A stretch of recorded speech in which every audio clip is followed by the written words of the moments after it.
WCBI News at 10 starts now. Thanks for joining us tonight at 10. The Mississippi State Health Department is working to open several drive-through testing facilities across the state. They're not up and running just yet, but others managed by different medical groups and hospitals are. Courtney Jackson breaks down what you need to know about testing capabilities statewide. More testing sites means you'll likely see the statewide COVID-19 case count rise. UMMC Chief Administrative Officer Jonathan Wilson says not to be alarmed by that. Same number of people have COVID-19 as they did before we started testing. It's just now we have visibility on what those numbers actually are, and we can manage to those numbers to know what's working well, where do we need to focus our efforts. MEA Medical Clinic's Dr. Bill Grantham makes a similar note. That the numbers you're seeing today represent what the infection rate was several days ago. It is still taking a number of days to even get the results back. That's just the way the testing works. The UMMC mobile testing site includes a telehealth screening process before patients are directed to the site for testing. Tilt your head back at about 70 degrees. This is a mock run-through of what you should expect to see if you were sent to the fairgrounds location for testing and what you'll see those employees wearing. We're following CDC guidelines, so you'll see them in a gown and a mask and a face shield and gloves.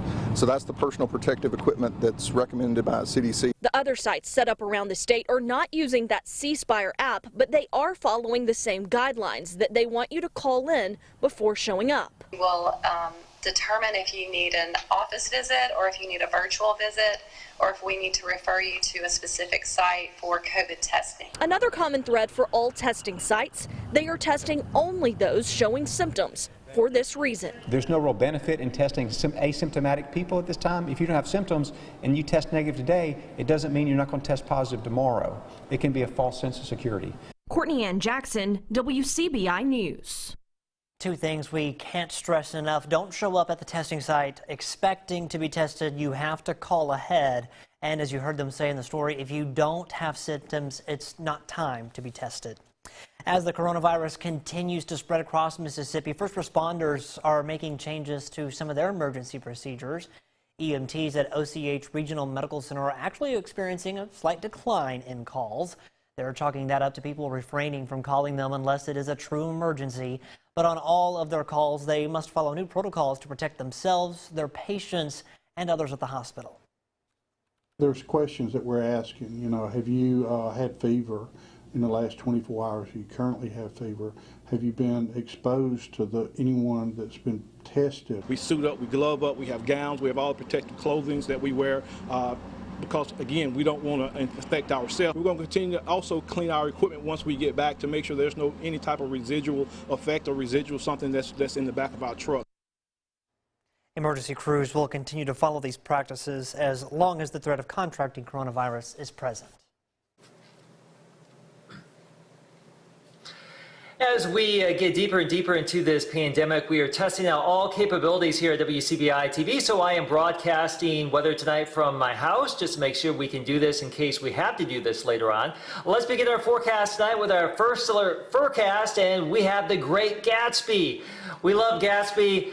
Getting ready to do some yard work here, maybe Wednesday and Thursday. Probably not so much on Tuesday. We do have the risk for some strong to severe storms around here. There's not really a lot of activity going on right now, but we do have a chance for some storms later on this evening, later on tonight, especially across the northern areas where we may see some hail, some heavy rain, some lightning. That would be wave number one. A stronger batch of activity tomorrow afternoon is possible everywhere here. It's going to be a warm day Tuesday, highs up to around 80. We'll have more on those storms coming up in just a few more minutes.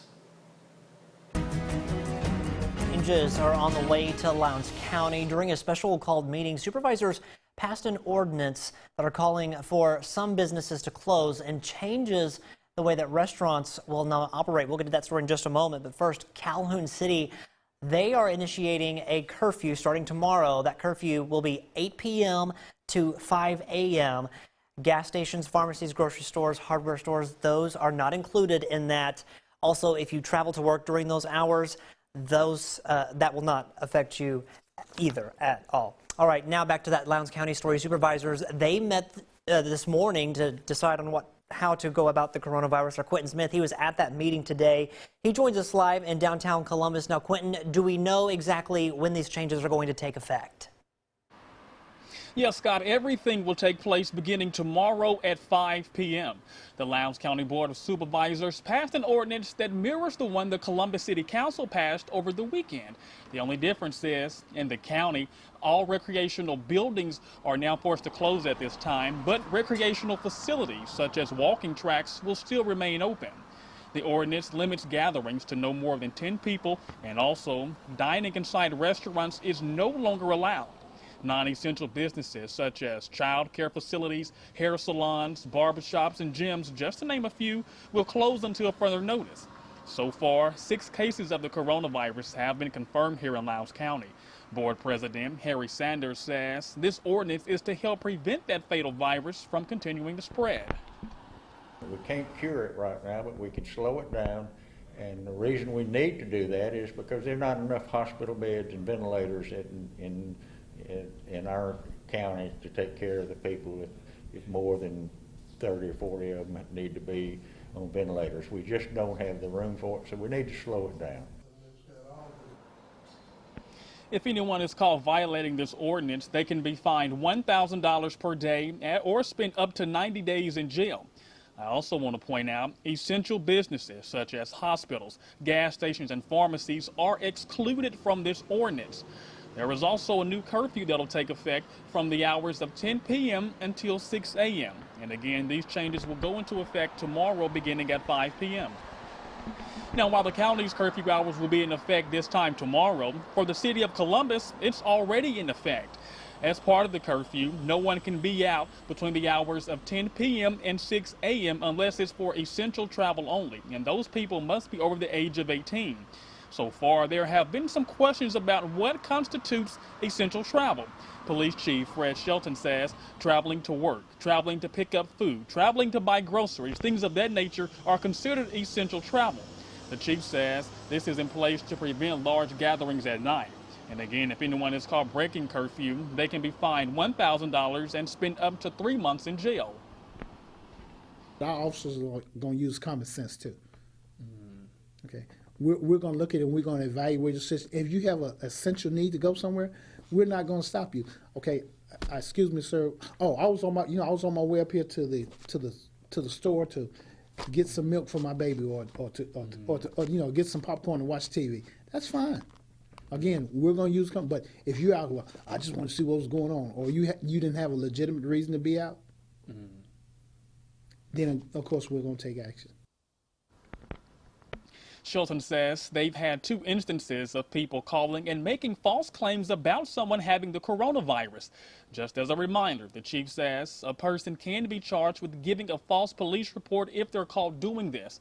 Shelton encourages people to make sure they're getting their information from a credible source such as the CDC. That's the very latest from here in the Friendly City.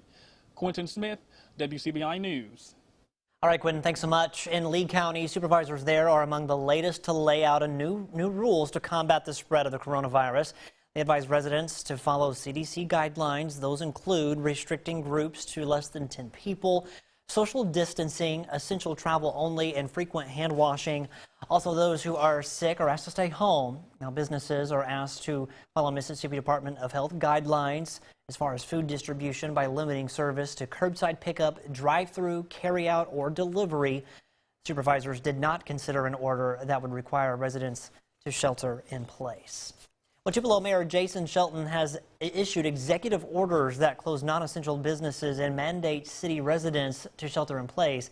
The actions were taken to help slow the spread of the coronavirus, but a local attorney says the executive orders could mean big legal troubles for the city. Arlie Martin breaks it down for us. The phones at City Hall have been busy as residents, business owners, and workers want to know if they are impacted by the mayor's executive orders. From the appropriate parties. On Saturday, an auction at the Tupelo Furniture Market prompted Mayor Jason Shelton to issue an executive order limiting the size of public gatherings. Before his executive order, Mayor Shelton had encouraged people to follow CDC recommendations limiting the size of crowds. it really increased public awareness to the fact that the recommendations that were already in place at that time were not being followed. It showed as a city we have to take mandatory action. That's what happened later in the day when an executive order from Mayor Shelton ordered non-essential businesses to close and a shelter-in-place order was imposed on Tupelo residents except for necessary travel. Jim Wade is a trial lawyer who has concerns over the executive orders. Wade says by forcing businesses to shut down without providing compensation, the city is violating the U.S. Constitution. No business can be interrupted, stopped, taken over by the government, except by paying just compensation.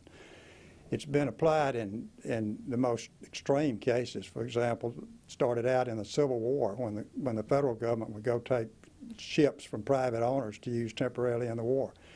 The United States Supreme Court said that's unconstitutional. It cannot be done.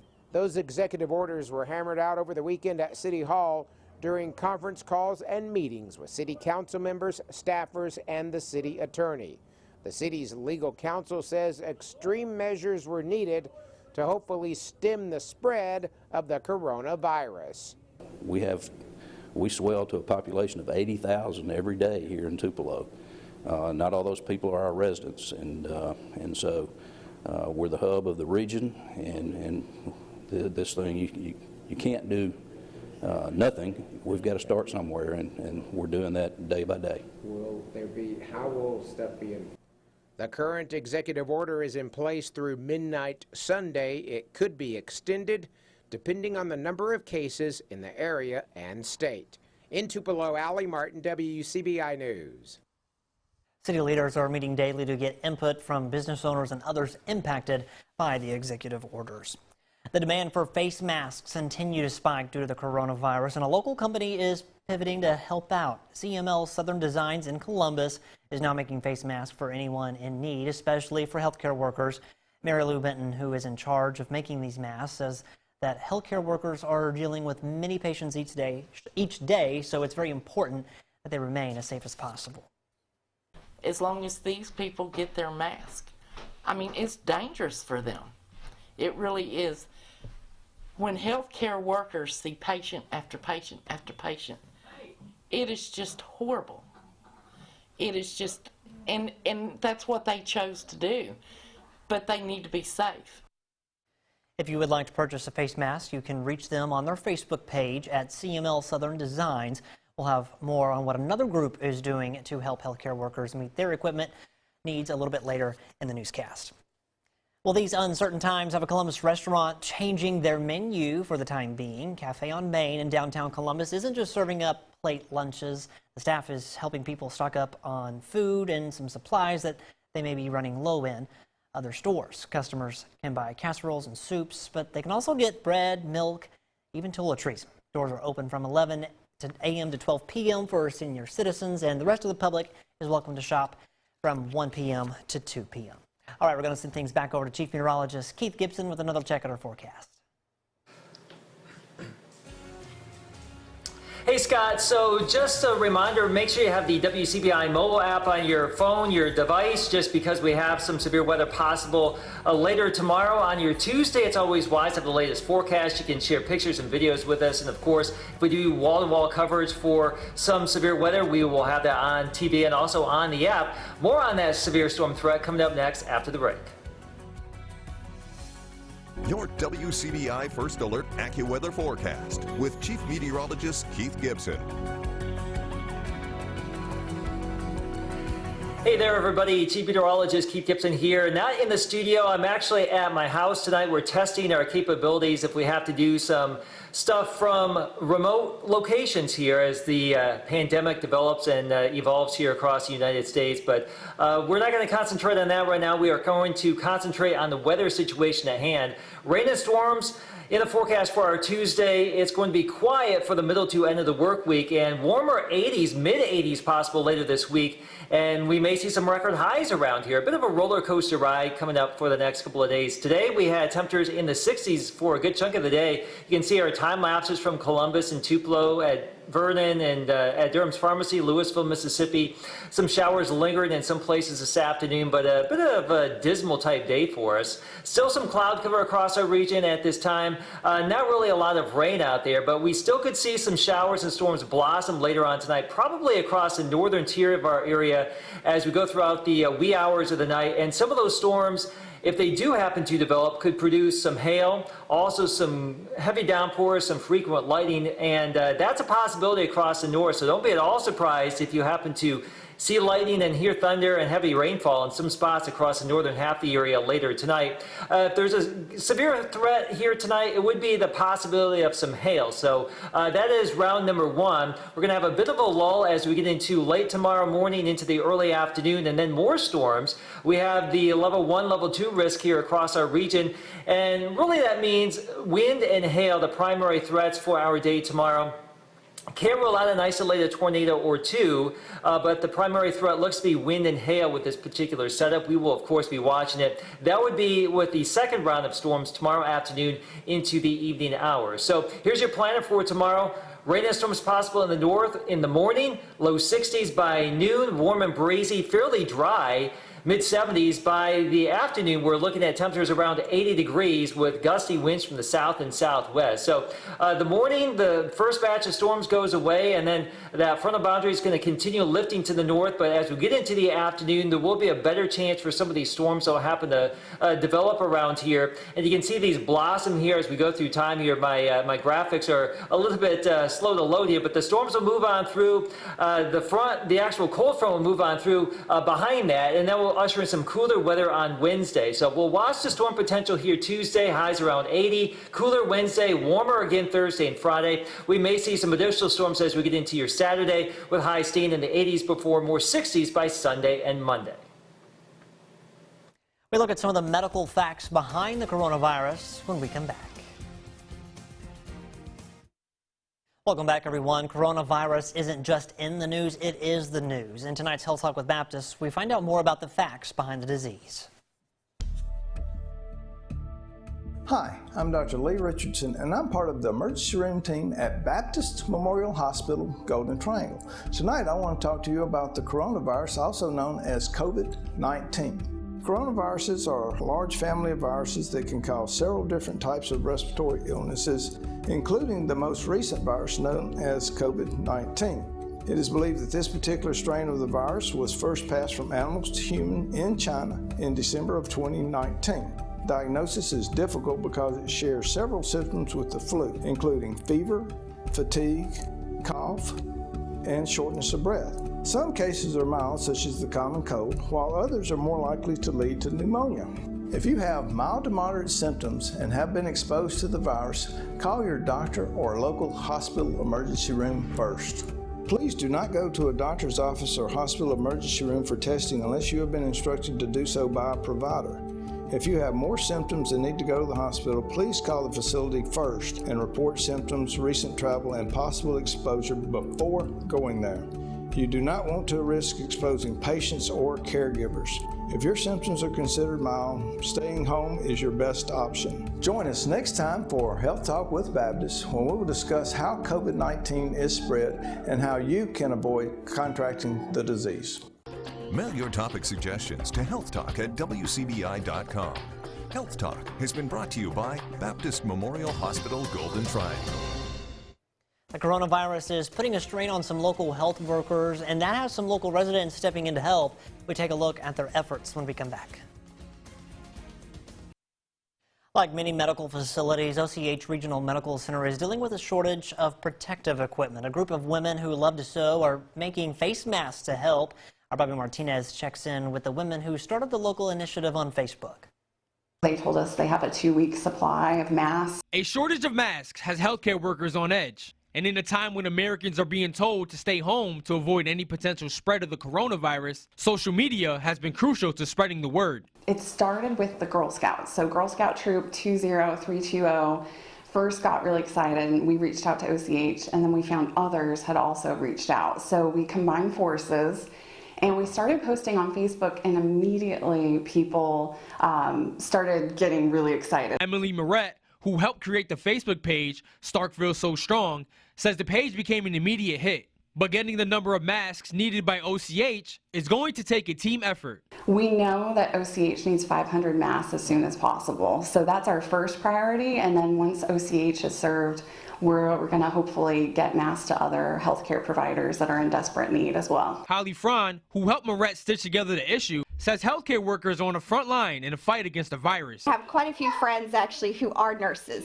at OCH, who are nurses all over the state, all over the world even, and just knowing this is such a global, worldwide crisis, I can't go to China and help those over there, but here in my locality, I can do good, and that's my main goal. Franz says anyone who is interested in sewing masks for OCH must follow this one rule. They do not want people going to OCH with their donations. They do not want people going up to the hospital who do not need to be there.